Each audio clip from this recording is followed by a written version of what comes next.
روتيني وانا نضفت البيت في العيد. تعالى اوريكوا النظافة اللي نضفتها وهتشوفوا شكل البيت قبل وبعد. بجد اتهديت فيه.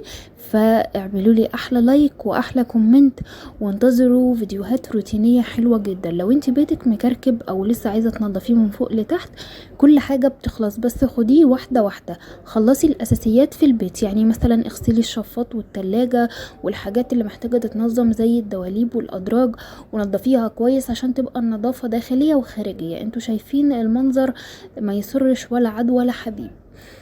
كل التفاصيل محتاجة تتنضف وحاجات كتيرة. انا لما بنضف مكان بنضفه من فوق لتحت، يعني بالحيطان، بالسيراميك، بالشبابيك، بكل حاجة. حتى المطبخ شايفين منظره يسد النفس. ده كده بعد ما فرشتها. ما تنسوش تصلوا على النبي وقولوا رأيكم. ديكورات البيت كده حلوة ولا حاجة محتاجة تتغير، ونظام البيت محتاج يتغير ولا كده حلو؟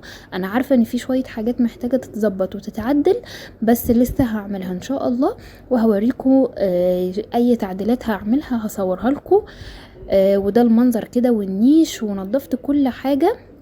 ودي القطة بتاعتنا اللي مربينها معانا في البيت. وده كده منظر الصالة. وكده انا مكانش فاضل معايا غير المطبخ، فعشان كده ما حبيتش اصوره الا لما يكون نظيف تماما. زي ما انتم شايفين ده كده المنظر، ودي الجزامة. وبجد يعني احلى احساس النظافة.